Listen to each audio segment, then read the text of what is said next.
Chapter 8. His Secret Vendetta. The luxurious guest suite felt like a mausoleum. The silk sheets were cold, the opulent furniture stood like tombstones in the dim light. After Crost's chilling departure, Damien had become a stranger again, retreating behind walls of ice she thought had been torn down for good. He stood at the window, a rigid silhouette against the moonlit grounds, his back to her, every line of his body radiating a tightly controlled violence. The fragile intimacy they had built was gone, replaced by the ghost of a name. Marcus Thorne. Damien. Evie's voice was soft in the crushing silence. She sat on the edge of the bed, the mattress barely dipping under her weight. "Talk to me, please. Who was he?" He didn't turn. "Stay out of it, Evie." His voice was flat, devoid of all emotion. It was more frightening than his anger. "I can't," she insisted, standing and taking a hesitant step towards him. "Croft used that name to wound you. He knows, which means it's part of the mission now. It's a variable I need to understand."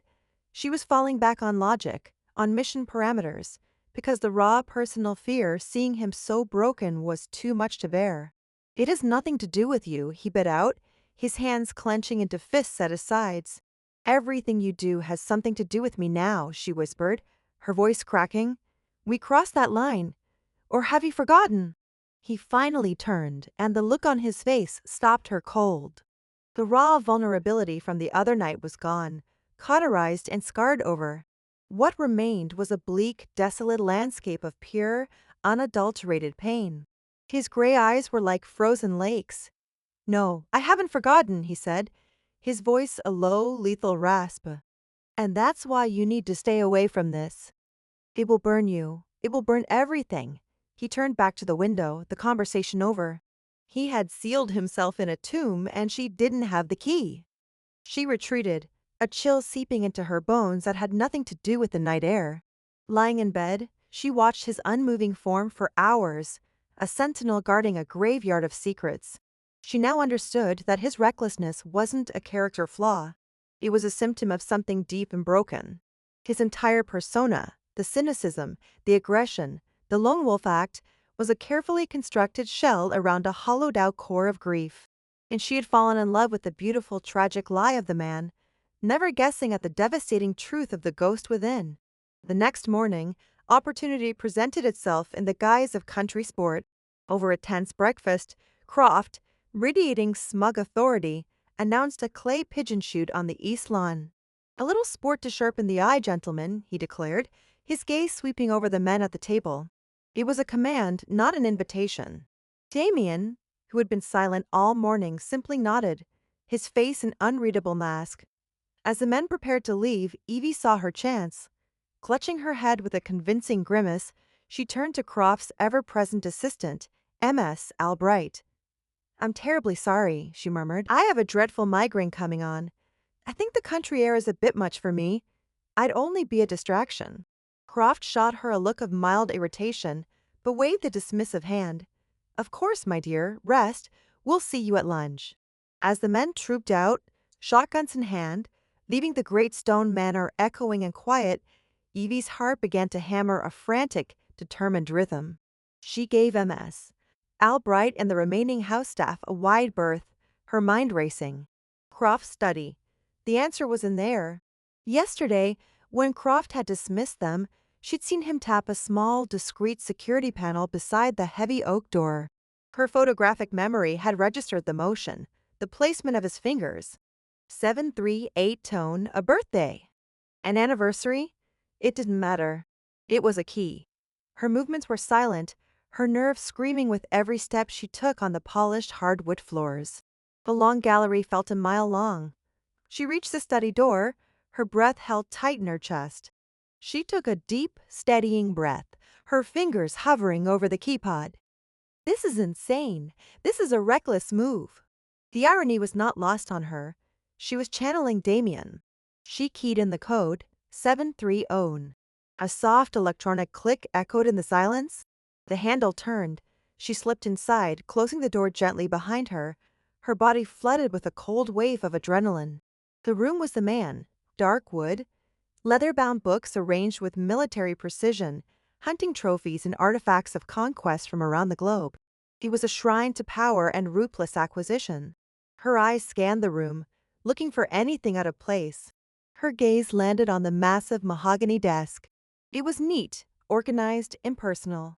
Except for one thing, one of the deep filing drawers was fitted with a separate, old-fashioned brass lock, a stark contrast to the modern security of the rest of the house. It was a personal touch, a place for personal things. Her heart pounded. She had no way to pick it. She looked around frantically.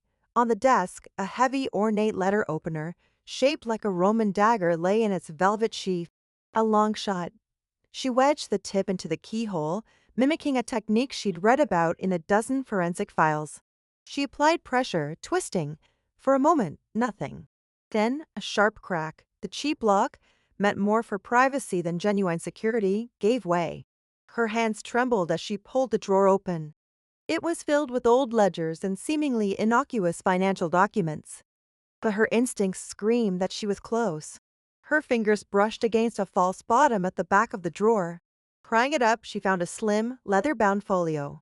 Not a journal, something older. She opened it. Inside were photographs, letters, and newspaper clippings. And on top, a photograph that stole the air from her lungs. It was a picture of two men in desert fatigues, squinting against a harsh sun. They were grinning, arms slung around each other's shoulders in a gesture of easy, unbreakable camaraderie. One was a much younger Damien, his face free of cynicism, his gray eyes bright with life and purpose.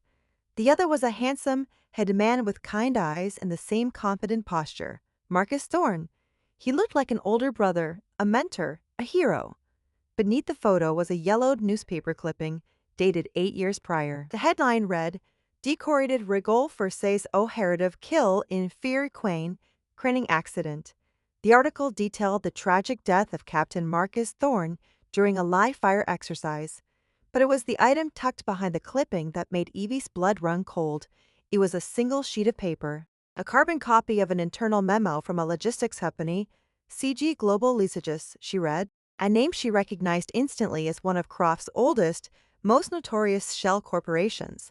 The memo was a simple transport manifest, but scrawled in the margin, in Croft's elegant, precise handwriting, were 4 chilling words. Acid retired, loose end tied. It all crashed down on her with the force of a physical blow. The training accident, the shell company, Croft's taunt last night. I tried to warn him that crossing the wrong people has consequences. This wasn't just a mission for Damien. It had never been just a mission. He hadn't been assigned. He had hunted this assignment down. His entire career, his entire life for the past 8 years, had been a single-minded, obsessive crusade to get into the same room as the man who had murdered his mentor, his brother-in-arms. The FBI thought they had their best deep-cover agent on the job. What they really had was a man on a suicide run, a guided missile of grief and vengeance aimed directly at Julian Croft. She saw him with devastating clarity now. The arrogant agent, the reckless operative, it was all a facade, armor built around the broken boy in the photograph. The man she had kissed, the man she had surrendered to, wasn't just morally gray. He was a ghost, haunted and hollowed out by a loss so profound it had reshaped his entire soul. And he was willing to burn himself to the ground to avenge it. With trembling hands, she photographed the memo with her burner phone, put everything back exactly as she had found it, and slipped out of the study, her heart a block of ice in her chest. When she returned to their room, she stood by the window, looking out at the distant sound of gunshots from the clay pigeon chute. Each shot sounded like a countdown. She wasn't partnered with an agent anymore. She was in love with the time bomb, and she was the only one who could hear it ticking.